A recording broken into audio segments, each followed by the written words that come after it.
ஓம் சாய்ராம்.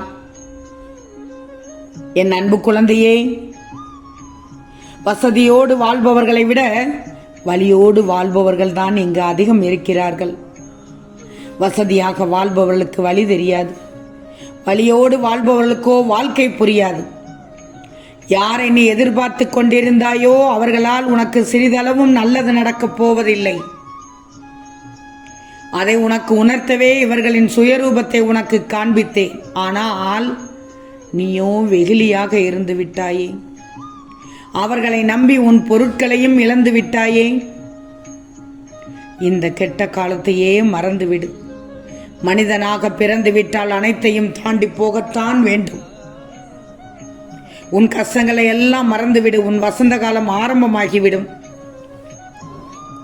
இனி எப்போதும் மகிழ்ச்சியாக இருப்பாய். நிச்சயமாக அப்போதுதான் உனக்குள் தன்னம்பிக்கை பிறக்கும், தைரியம் கொடுக்கும், நம்பிக்கை கிடைக்கும், எதையும் சாதிக்கலாம் என்ற எண்ணம் பிறக்கும். உன் மனதை சந்தோஷமாக வைத்துக்கொள். உன் வேண்டுதல்கள் எல்லாம் பலிக்கும். இந்த நிமிடம் நீ எதற்காக கவலைப்பட்டு கொண்டிருந்தாயோ அந்த கவலை கூடிய விரைவில், என் செல்வமே, கூடிய விரைவில் சரியாகி சந்தோஷமாக வாழப் போகிறாய். அதனால் தான் கூறினேன், தை மாத பிறப்பிற்குள் இதை நீ கேட்டுவிட்டால் நிச்சயமாக அதன் பின் 60 நிமிடத்தில் எதிர்பார்த்தது உன்னை தேடி வரும். சாய் யாருக்கும் சுலபத்தில் தரமாட்டார் தங்கமே.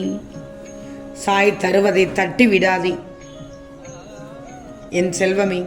நம்பிக்கையோடு இருந்தால் உன் வேண்டுதல்கள் அனைத்தும் நிறைவேறும். உன் வாழ்க்கையில் கூடிய விரைவில் அற்புதத்தை நிகழ்த்தப் போகிறேன்.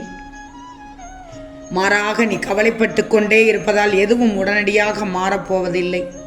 நீதி நேர்மை என நல்ல வழியில் நான் கஷ்டப்பட்டு கொண்டிருக்கிறேன் என்று கூறுகிறாய். மற்றவர்கள் எல்லாம் நன்றாக இருக்கிறார்கள், ஆனால் நல்லதே நினைத்து நல்லதே செய்யும் நான் மட்டும் கஷ்டப்பட்டு கொண்டிருக்கிறேனே என்கிறாய். செல்லமே, கலங்காதே. இனி உனக்கு உன் வாழ்வில் திருப்பம் ஏற்பட போகுது. செல்வமே, ஒரு விஷயம் நல்லதா கெட்டதா என்று சந்தேகம் வந்தாலே அது கெட்டதுதான் என்று தாராளமாக முடிவெடுத்து விடு. ஏன்னா நல்லது எப்போதும் குழப்பத்தை உண்டாக்காது. செல்வமே, வரலாற்றில் எல்லோருக்கும் பக்கங்கள் உண்டு. அதை நிரப்புவதும் காலியாக வைப்பதும் அவரவர் கையில் தான் இருக்கிறது. ஒன்று சொல்கிறேன் கேட்டுக்கோ. மண்ணின் தன்மை விதையின் முயற்சி, வேர்களின் வலிமைதான் மரங்களாகிறது. உன்னிடம் முயற்சி வலிமை இருந்தால் உன் வாழ்வில் தோல்வி என்பது இருக்கவே இருக்காது. வாய் தவறி விழும் வார்த்தைகள் கை தவறி விழும் கண்ணாடியை விட கூர்மையானது. கவனமா இருந்துக்கோ. உன்னை தூசியாக நினைப்பவரிடம் தூசியாகவே இருந்து விடு, தப்பில்லை. ஏன்னா நீ அவர்களின் கண்ணில் படும்போதெல்லாம் அவர்கள் கண்கள் கட்டுமே. புரிந்து கொள்ளாதவர்களை மறதியில் வைத்துவிடு. புரிந்து கொண்டவர்களை நீ மனதில் வச்சுக்கோ. வாழ்க்கையில் கலங்குவதற்கு 100 காரணங்கள் இருந்தாலும் சிரிப்பதற்கு 1000 காரணங்கள் இருக்கிறது என்று வாழ்ந்து காட்டேன். ஒரு சொல் உன் வாழ்க்கையை உயர்த்தும், நல்லா தெரிஞ்சுக்கோ. ஒரு சொல் உன் வாழ்க்கையை தாழ்த்தும். சொல்லிற்கும் உயிருக்கும் உணர்வுண்டு. நீ பயன்படுத்தும் இடத்தை பொறுத்து அது உன்னை உயர்த்தவும் செய்யும், தாழ்த்தவும் செய்யும் தங்கமே. செல்வமே, தேர்வில் வெற்றி, வேலையில் வெற்றி, விளையாட்டில் வெற்றி என்று எல்லா விஷயத்திலும் தோல்வியை சந்திக்க நீ தயாராக இல்லை. அதே சமயத்தில் வாழ்வில் துணிச்சலாக அந்த இடர்பாடுகளை எதிர்கொண்டு எதிர்நீச்சல் போட நீ தயங்குகிறாய் தங்கமே. எதிர்நீச்சல் போடு என்றுதான் சொல்கிறேன்.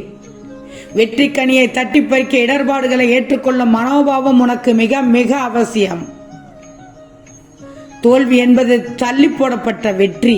நல்லா தெரிஞ்சுக்கோ. தோல்வி என்பது தள்ளி போடப்பட்ட வெற்றி. ஒரு வகையில் பார்த்தால் தோல்வி என்பது ஒரு பின்விளைவை பற்றிய தகவல். வெற்றிக்கும் தோல்விக்கும் இடையே மிக மிக சிறிய இடைவெளிதான் இருக்கிறது. ஒரு அதிகபட்ச முயற்சி தோல்வியை தவிர்த்து வெற்றி வாய்ப்பை வழங்கும். நல்லா ஞாபகம் வச்சுக்கோ. உண்மை இவ்வாறு இருக்கும்போது நாம் ஏன் தோல்வி பயத்தோடு துவள வேண்டும் சொல் பார்க்கலாம்.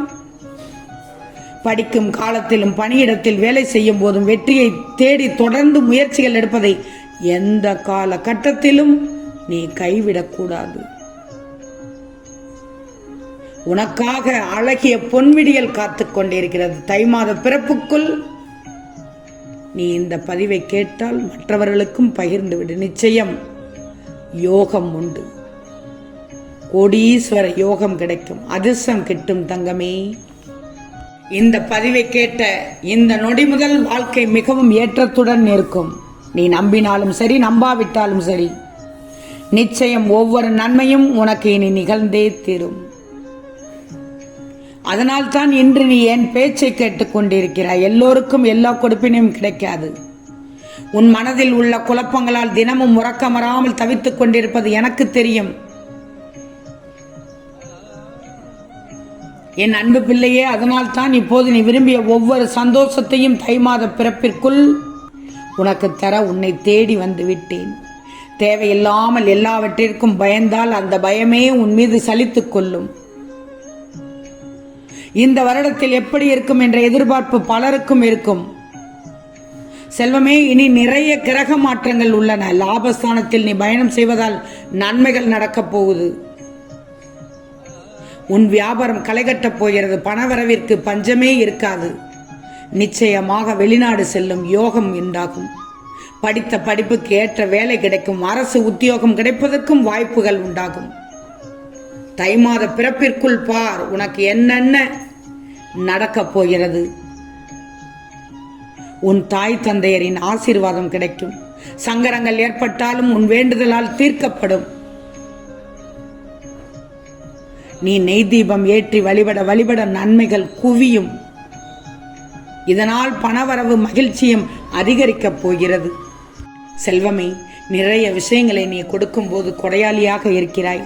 அதே விஷயத்தை பிறரிடம் எதிர்பார்க்கும் போது பிச்சைக்காரராக பார்க்கப்படுகிறாய். அன்பை கொடு, தப்பில்லை. அதையே பிறரிடம் எதிர்பார்க்காதே என்றுதான் சொல்கிறேன். மரியாதையை கொடு, அதையே பிறரிடம் எதிர்பார்க்காதே. நட்பையும் கொடுத்து விடு, அதையே மற்றவர்களிடம் எதிர்பார்க்காதே. நல்ல அறிவை நீ கொடுத்து விடு, அதையே பிறரிடம் எதிர்பார்க்காதே. பணத்தை கொடு, அதையும் மற்றவரிடத்தில் எதிர்பார்க்காதே. நேர்மையாக நடந்துவிடு, அதையும் பிறரிடம் எதிர்பார்க்காதே. இங்கு கொடுப்பதை விட அனைவரும் பெற்றுக்கொள்ளத்தான் விரும்புகிறார்கள். நல்லா தெரிஞ்சுக்கோ. இங்கு கொடுப்பதை விட அனைவரும் பெறத்தான் விரும்புகிறார்கள் தங்கமே. ஒன்று மட்டும் நல்லா தெரிஞ்சுக்கோ. எதை சொல்ல வேண்டுமோ அதை நேரடியாக சொல்லாமல் எதையோ சொல்லி மொத்தத்தில் உன்னையும் குழப்பி பிறரையும் குழப்புவர்கள் இங்கு அதிகமாக இருக்கிறார்கள். இக்கட்டான சூழ்நிலையில் எவருக்கும் பாதிப்பு இல்லாமல் செயல்பட்டு நல்லது நடக்க மட்டுமே நாம் யோசித்து செய்யணும் தங்கமே. காரணம் இல்லாமல் உன் வாழ்க்கையில் எதுவும் நடக்கப் போவதில்லை. வெறும் காரணமே சொல்லிக் கொண்டிருந்தால் எதுவும் நடக்கப் போவதில்லை.